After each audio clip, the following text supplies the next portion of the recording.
कि सीजू जो गाड़ी नहीं है ना, आइए। Good afternoon sir, good afternoon sir, good afternoon sir. Token number हमें दीजिए और फिर बैठ। याद हो गया टोकन नंबर? Yes sir. बैठिए। Thank you sir. तो अभी कुछ देर के लिए आपकी पहचान ये नंबर है। यस अपनी कास्ट, अपने नाम को उल्लेखित मत कीजिए और फिर इंट्रोडक्शन दीजिए बोर्ड को, जिस पे हम आपको इंटरव्यू आगे बढ़ाएं। Yes sir. सर मैं गाजीपुर ज़िले से बिलोंग करता हूँ। मैंने अपनी स्कूलिंग डीएवी इंटर कॉलेज से कंप्लीट की है और उसके बाद मैंने अपना ग्रेजुएशन एचबीटीआई कानपुर से पेंट टेक्नोलॉजी में 2016 में कंप्लीट किया है और 2016 से 2021 के दौरान मैं एसएमएल ईसुजू लिमिटेड, जो कि एक लाइट कमर्शियल व्हीकल्स बनाती है, मैं जूनियर मैनेजर कार्य किया है। 2021 से मैं सिविल सर्विस की प्रिपरेशन कर रहा हूँ। मेरी हॉबी सर कैलिस्थेनिक और बैडमिंटन खेलना है। अच्छा, तो जॉब से क्या आप सेटिस्फाई नहीं हो पाए? नहीं सर, पहले से ही मेरा वो सिविल सर्विस में आने का सपना था, तो और फाइनेंशियल कंडीशन अच्छी ना होने की वजह से मुझे जॉब करनी पड़ी। और जब मैं फाइनेंशियली इंडिपेंडेंट हो गया और फैमिली पे बर्डन नहीं बना, तो मैं उसके बाद से सिविल सर्विस के लिए आया। अच्छा, अभी बहुत सारे लोग आए, कोई सिविल इंजीनियर था, कोई मैकेनिकल था, खासकर पिछले अभी 3 बच्चे कंप्यूटर से गए, कुछ एआई में स्टार्टअप कर रहे हैं। पेंट इंजीनियरिंग पहली बार मिला और एचबीटीआई से मिलते हैं लोग यहाँ, ज़्यादातर एचबीटीआई से पेंट इंजीनियर्स मुझे मिले। यस। ये कैसे, मतलब आपको कैसे एक बेटर एडमिनिस्ट्रेटर बनाने में सहयोग देगा? Yes sir. पेंट इंजीनियरिंग पढ़ के? हाँ सर, पेंट टेक्नोलॉजी पढ़ के सर मुझे वहाँ पे कार्य करने का अनुभव मिला, जो कि सर मैं एक शिफ्ट का इंचार्ज था। तो उसमें मेरे अंडर सर 36 लोग थे, उनको मैनेज करना था और प्रोडक्शन को मैनेज करना था। तो सर एक मैनेजमेंट स्किल है प्रशासन के। वो मैनेजमेंट हटाइए, टेक्निकल नॉलेज की बात कर रहा हूँ। पेंट इंजीनियरिंग का जो कोर सब्जेक्ट था, यस, वो कैसे आपको एक बेहतर प्रशासक की ओर ले जाएगी? क्या उसमें कुछ ऐसी बात सीखी आपने? पेंट टेक्नोलॉजी से जो न्यू टेक्नोलॉजीज आ रही हैं सर, जैसे मॉस्किटो रिपेलेंट पेंट है और सेल्फ हीलिंग पेंट है, तो उसको सर अगर प्रशासन में हम यूज करते हैं तो सर हम बहुत सी, जैसे कि जापानी इंसेफ्लाइटिस वगैरह बीमारियों से हम अगर अपनी तहसील में इसका अप्लाई करते हैं, जो मॉस्किटो से होने वाले रोग्स हैं उनको वहाँ पे कम किया जा सकता है। तो पेंट टेक्नोलॉजी का उपयोग इस फील्ड में किया जा सकता है। अच्छा, पेंट आते ही फिर एक और समस्या आती है, इकोलॉजी। Yes sir. और दोनों एक दूसरे से जो है विरोधाभासी माने जाते हैं, क्योंकि पेंट में अगर हम ट्रेडिशनल देखें तो लेड इंपॉर्टेंट है, होता है ना? तो अगर हम एनवायरनमेंट और इकोलॉजिकल उसको देखें और पेंट टेक्नोलॉजी देखें, तो क्या दोनों कॉन्ट्राडिक्टरी हैं? यस सर, कंट्रोडिक्टरी हैं, लेकिन सर इसमें काफ़ी काम हो चुके हैं और सर लेड कंटेंट पेंट को बैन कर दिया गया इंडिया में। अब ये water based mostly paint use हो रहे हैं और वीओसी जो वोलाटाइल ऑर्गेनिक कंपाउंड जो सॉल्वेंट यूज होते हैं उसमें से कम रखा जा रहा है और वाटर बेस्ड पेंट का इस्तेमाल किया जा रहा है। और जैसे सर पीटीसीडी, हम ऑटोमोबाइल की अगर बात की जाए तो उसमें सर जो प्राइमर करते हैं वो फुल्ली वाटर बेस्ड पेंट हो रहे हैं। और सर आजकल जो इपॉक्सी रेजिन्स पेंट हो रहे हैं, ये प्राइमर क्यों ज़रूरी है? पेंटिंग से पहले हम प्राइमर क्यों करते हैं भाई? यस सर, प्राइमर का कार्य सर सबसे महत्वपूर्ण है कोरोजन रेजिस्टेंस, कि जो बॉडी मेटल्स होती है और वो एक तो सर एडहेशन, टॉप कोट को एडहेशन प्रदान करता है और उसकी ड्यूरेबिलिटी बढ़ाता है और कोरोजिव रेजिस्टेंस होता है, ताकि गाड़ियों की लाइफ को बढ़ाया जा सके एटलीस्ट 10 से 15 साल तक।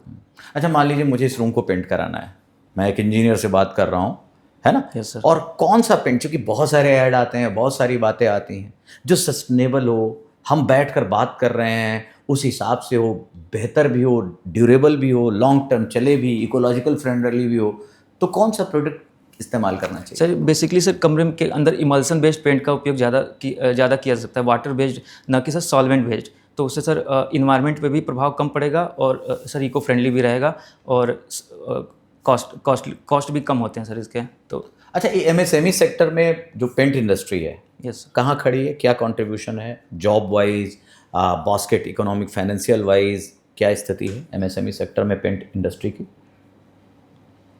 सॉरी सर, मैं इसमें एग्जैक्ट डेटा मैं अभी रिकॉल नहीं कर पा रहा हूँ। जैसे मान लीजिए आप एसडीएम बन गए। Yes sir. एसडीएम बनने के बाद आपको एक जगह जहाँ पे भी आपकी सब डिवीज़न है वहाँ देखने से लगता है कि यहाँ पेंट जो इंडस्ट्री है स्मॉल स्केल पे लगाना बेटर है। Yes sir. किन चीज़ों, क्या सेफगार्ड रखते हुए आप वहाँ एक पेंट इंडस्ट्री एमएसएमई के सेक्टर में लगाना चाहेंगे? तो सबसे पहले सर वहाँ पे मैं देखूंगा कि जो भी पेंट इंडस्ट्री लगाई जा रही है वो इन्वायरमेंट को हार्मफुल ना हो और विकास के रास्ते पर चलते हुए रोज़गार प्रदान करना भी महत्वपूर्ण है।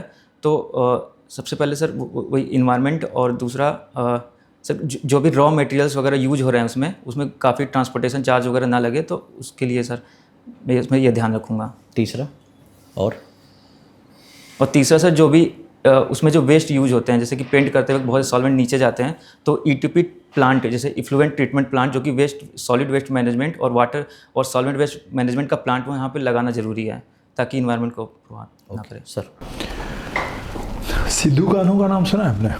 Yes sir. कौन है ये?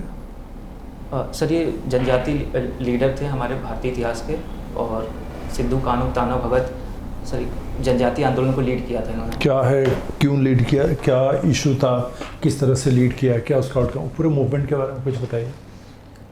सर एग्जैक्टली मैं नाम याद नहीं कर पा रहा हूँ अभी, लेकिन सर जो कि इनके जो भी जंगल ज़मीन थे, ब्रिटिश काल के दौरान इनके जो भी वन अधिकार थे वो छीने जा रहे थे और इनको वहाँ से विस्थापित किया जा रहा था, और जमींदारी उन्मूलन जमींदारी के मतलब माध्यम से उनको वहाँ से विस्थापित किया जा रहा था। तो इसके लिए वो जमींदारी में, रैयतवाड़ी में और महलवाड़ी में क्या अंतर है? सर रैयतवाड़ी में किसान को उनका जोत का आधार प्रदान किया गया था, और महलवाड़ी में सर गांव को एक पूरे खेत का वो मतलब पूरे गांव को खेती का हक दिया गया था। सर एग्जैक्टली जमींदारी में? जमींदारी में सर एक जमींदार मध्यम वर्गीय जमींदार वर्ग था उसके अंदर, जो कि शासक और किसानों के बीच में। तीनों में मूलभूत अंतर क्या है? तीनों राजस्व प्रणाली है। Yes sir. तीनों में कुछ मूलभूत अंतर है, आखिर में इनका नाम अलग अलग है, तो कुछ अंतर भी तो होगा। ये सर जो राजस्व देने का कार्य था और खेती करने का कार्य था, वो महलवाड़ी में गांव के पास था, एक पूरा गांव उसके लिए जिम्मेदार था। रैयतवाड़ी में सर किसान जिम्मेदार थे उसके लिए, और जमींदारी प्रथा में सर जमींदार से ही वसूला जाता था। तो जमींदार में और जो महलवाड़ी है उसमें अंतर क्या है? सॉरी सर, आपने कंसेप्ट सुना है, बिस्वा, बीघा, एकड़, हेक्टेयर, डिसमाइल? Yes sir. तो इसमें जो सबसे बड़ा यूनिट है माप का, वो कौन सा है? सर मैं एग्जैक्ट नहीं याद कर पा रहा हूँ, शायद बीघा है सर। नहीं, हेक्टेयर सबसे बड़ा है। सॉरी, उसके बाद? सॉरी सर, मैं इसे रिकॉल नहीं कर पा रहा हूँ, तो देख लूँगा सर आगे। कोई बात नहीं। उत्तर प्रदेश सरकार की कोई ऐसी योजनाएं बताइए जो पर्सनली आपको बहुत अच्छी लगती हैं, पर्सनली ये योजना मुझे बहुत अपील करती है। Yes sir. कोई ऐसी योजना? सर मिशन शक्ति योजना महिलाओं के लिए, सुरक्षा के लिए है, आत्मनिर्भर बनाने के लिए है। तो सर ये मुझे सर थोड़ा इस योजना का डिटेल बताइए। सर मिशन शक्ति के अंतर्गत पिंक बूथ की स्थापना करना है, वुमेन्स हेल्पलाइन 1090 है, और पुलिस स्टेशनों के अंदर एक स्पेशल डेस्क बनाई गई है, जिसमें कि सर महिला एनसीआरबी के अनुसार महिलाओं के अगेंस्ट क्राइम में यूपी का क्या नंबर है?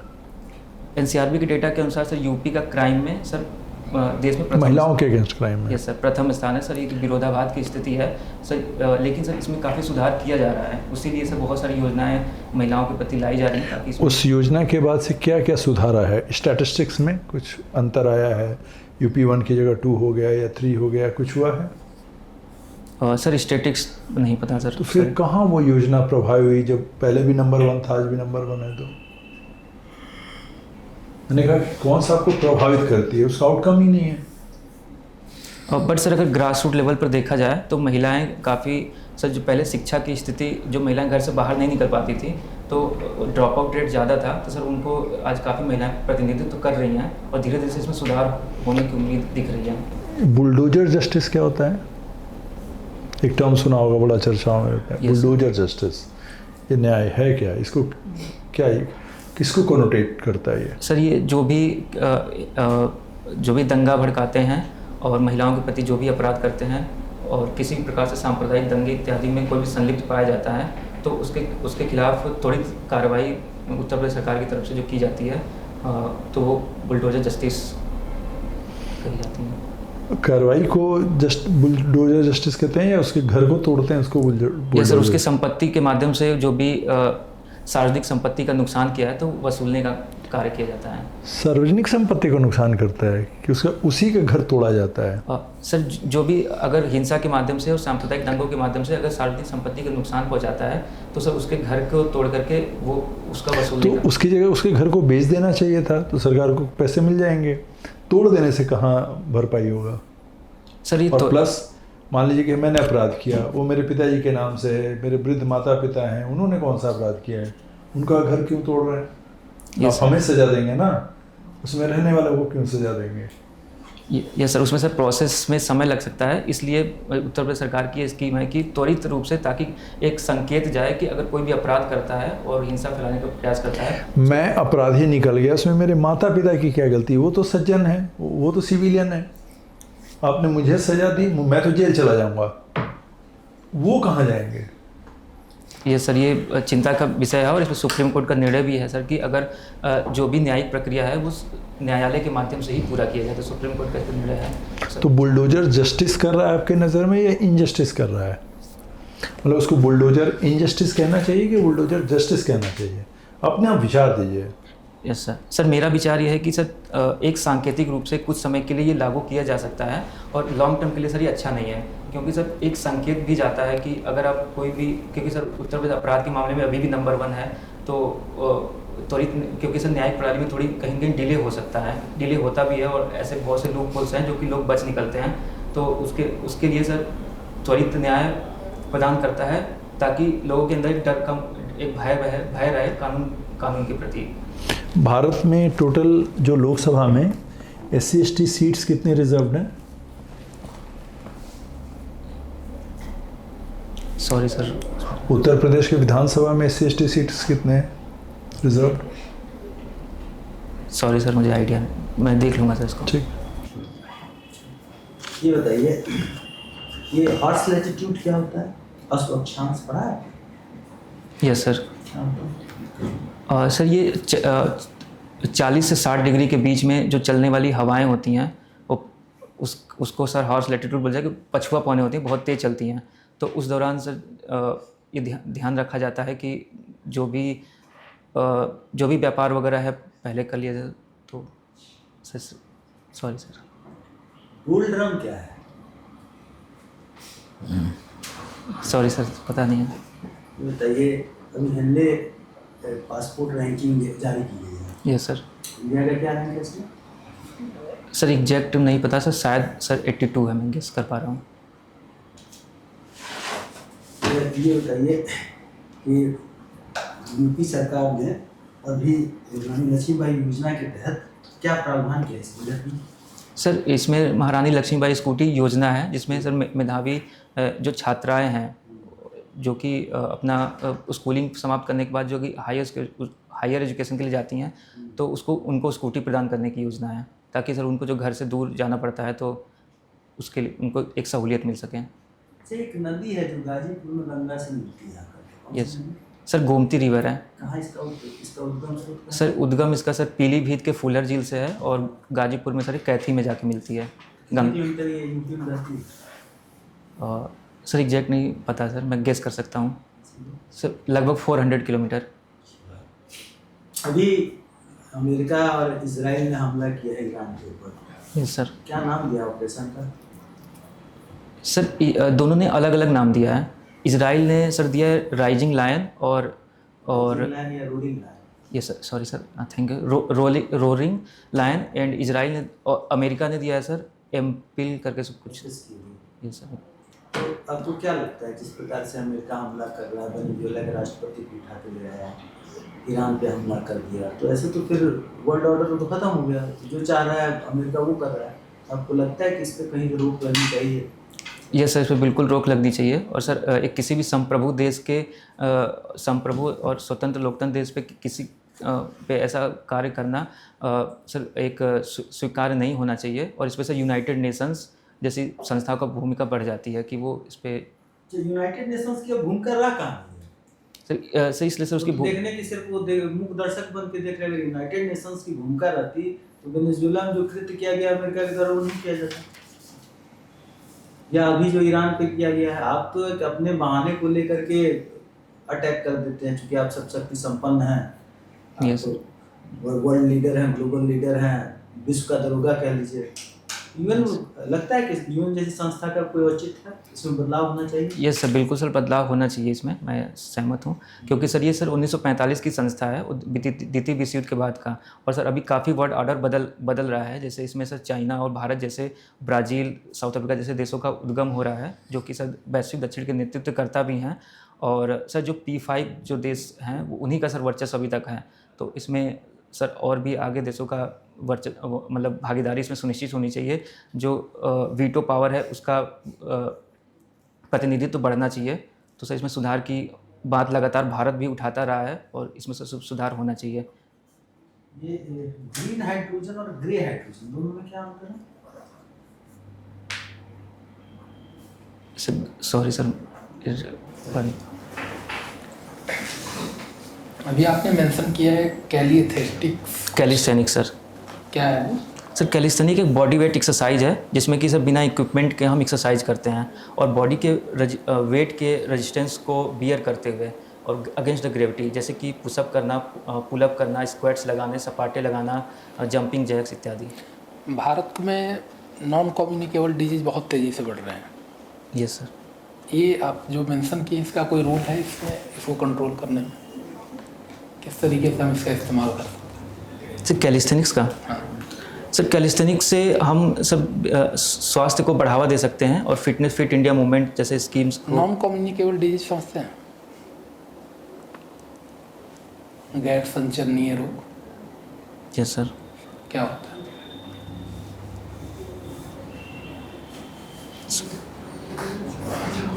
यूजीसी ने अभी एक नोटिफिकेशन निकाला था। Yes sir. उसको लेकर काफ़ी विवाद पैदा हो गए। Yes sir. क्या है इसमें विवाद की केंद्र? सर यूजीसी विवाद में सर वो ये कि जो कोई भी सर सामान्य वर्ग का जो भी अगर कॉलेजों में और विश्वविद्यालयों में कोई भी सामान्य वर्ग के प्रति जो भी सामान्य वर्ग के प्रति भेदभाव की उसमें ऐसी आशंका लोगों में जाहिर की गई है कि सर जो भी वंचित वर्ग से जैसे SC ST महिला OBC को भी इसमें शामिल किया गया है और एक अलग से स्क्वाड्स बनाए गए हैं ताकि इनके खिलाफ जो भी भेदभाव होता है तो तुरंत कार्रवाई की जा सकती है। तो एक कहीं न कहीं सर ये भेदभाव जाहिर करता है, इसलिए सर इसमें सामान्य वर्ग के लोग इसका विरोध कर रहे हैं। समान नागरिक संहिता पे आपकी क्या विचार? यूसीसी समान नागरिक संहिता सर एक भारत में सिविल कानून के लिए लाया जाता है, जिसमें सभी धर्मों के लिए एक सामान्य कानून की प्रक्रिया जो कि संविधान के आर्टिकल 44 में वर्णित है। तो सर इसको सर उत्तराखंड ने भी लागू किया है, तो इसमें सर एक अच्छा प्रयास है, एक सकारात्मक प्रयास है, इसमें सर लागू किया जा सकता है। भारत के द्वारा यूएसए को किया जाने वाला मेजर एक्सपोर्ट आइटम क्या क्या है? सर समुद्री प्रोडक्ट्स हैं और जो न्यू एजुकेशन पॉलिसी 2020 आई है, यस सर, उसके मेजर फीचर्स अगर 3 काउंट करने हो। सॉरी सर मैं पढ़ नहीं पाया, मैं इसको पढ़ लूँगा। त्रिभाषा फॉर्मूला जानते हैं? Yes sir. क्या है? सर एक इंग्लिश में पढ़ाने की बात की जाती है और दूसरा हिंदी और एक तीसरा सर रीजनल लैंग्वेज कोई, जैसे कि उत्तर भारत में एक लैंग्वेज है, साउथ में, तो इससे सर सभी भाषाओं का प्रतिनिधित्व तो बना रहेगा और किसी के साथ भी मतलब भेदभाव नहीं होता दिखेगा। ये त्रिभाषा फॉर्मूला नेशनल इंटीग्रेशन में कैसे हेल्प कर सकता है? सर दक्षिण भारत के राज्य सर वो हमेशा ऐसा आरोप लगाते रहे हैं कि उनके भाषाओं के साथ भेदभाव होता रहा है और हिंदी भाषी राज्यों का प्रतिनिधित्व जैसे सर लोकसभा में भी सबसे ज़्यादा सीटें होने की वजह से कहीं न कहीं उनको सर ऐसा भेदभाव होता दिख रहा है। तो अगर हम सर त्रिभाषा फार्मूला लेके आएंगे तो सभी भाषाओं को पर्याप्त रूप से प्रतिनिधित्व मिलेगा। तो उत्तर प्रदेश को अगर भाषाई दृष्टि से अलग अलग क्षेत्र के हिसाब से विभाजन करना हो तो कैसा विभाजन प्रस्तुत करेंगे? सर मुझे वैसे लगता नहीं है कि सर विभाजन की ज़रूरत है उत्तर प्रदेश को। एक कृत्रिम की उत्तर प्रदेश के किस क्षेत्र में कौन सी बोली बोली जाती है, किस क्षेत्र में कौन सी बोली जाती है, सर उस हिसाब से एक भौगोलिक प्रस्तुति का विभाजन। Yes sir. पूर्वी उत्तर प्रदेश को सर भोजपुरी और सर दक्षिणी उत्तर प्रदेश को बुंदेलखंडी और पश्चिमी उत्तर प्रदेश को ब्रज भाषा और सर उत्तर और पश्चिम प्रदेश को सॉरी सर याद नहीं आ रहा है। उत्तर प्रदेश से जुड़े कुछ ऐसे सांस्कृतिक कर्मी, कल्चरल पर्सनालिटीज जो काफ़ी प्रसिद्ध हुए हैं? सर ऐतिहासिक या सांस्कृतिक? ऐतिहासिक सांस्कृतिक दोनों ही बात। ये सर महारानी लक्ष्मीबाई, झलकारी बाई, और उदा देवी, दुर्गा भाभी, सुभद्रा कुमारी चौहान, और सर इंदिरा गांधी रही हैं इत्यादि, और पंडित जवाहरलाल नेहरू। एक आखिरी सवाल, अंतर्राष्ट्रीय संस्थाओं से यूएस बाहर आ रहा है, Yes. बहुत सारे इंटरनेशनल ऑर्गेनाइजेशन से यूएस बाहर आ गया, इसका आप भारत पे और विश्व के ऊपर किस प्रकार से असर को देखते हैं? सर जैसे अभी यूएस ने सर हाल ही में पेरिस जलवायु समझौते से बाहर हुआ है, और WTO से बाहर हुआ है, और WHO से भी बाहर हुआ है। तो सर इससे वैश्विक संस्थाओं पे सर जो जलवायु परिवर्तन के मुद्दे हैं उस पर सर कमी आई है। अब देश जलवायु परिवर्तन को लेकर बहुत गंभीर नज़र नहीं आते हैं, जबकि सर ये गंभीर समस्या बनी हुई है अभी भी। और सर भारत का भी सर इसमें पर्याप्त रोल है। ठीक। कार्नवालिस का गाजीपुर से क्या जुड़ाव रहा है? आपने हिस्ट्री ऑप्शनल लिखा है तो कार्नवालिस का गाजीपुर से क्या जुड़ाव है? ये सर कार्नवालिस का सर मकबरा है वहाँ पे गाजीपुर में। बहुत एक रोड है पूरी अंग्रेज़ों की सारी बनी हुई, इतना बड़ा मकबरा, उतनी बड़ी लैंड। हम एक तरफ रिवाइवलिज़म की बात कर रहे हैं, हमने जो है माउंटबेटन को हटाकर या फिर लुटियंस को हटाकर और राजगोपालाचारी की मूर्ति लगा दी है। क्यों देख रहे हैं हम उन लोगों की लेगेसी को? इतना बड़ा यूज हो जाएगा, एक तरफ हमारे पास लैंड नहीं है, वहाँ कुछ अच्छे इंस्टीट्यूशन बनाए जा सकते हैं। आपका क्या मानना है कि वो जो कार्नवालिस का मकबरा, इतनी बड़ी लैंड और भी आसपास बहुत सारी वीरान बिल्डिंगें हैं जो अंग्रेज़ों के समय की थी, क्यों ना उसे अभी भारतीय जो विकसित विकास की परंपरा है उसमें शामिल किया जाए? ये सर कार्नवालिस ने सर काफ़ी ना चाहते हुए भी भारत में बहुत से अच्छे सुधार किए हैं, जैसे कि सर जमींदारी उन्मूलन प्रथा और स्थायी बंदोबस्त लेके आए थे, और सिविल सेवा के जनक माने जाते हैं। उसमें सर पुलिस प्रशासन को और कलेक्टेड प्रणाली को अलग अलग किया था। तो सर एक भ्रष्टाचार को समाप्त करने का प्रयास किया था सर। तो सर उनकी लीगेसी सर काफ़ी बनी हुई है, तो सर इसलिए उन्हें याद किया जा सकता है। Okay, thank you. We can go now. Thank you sir.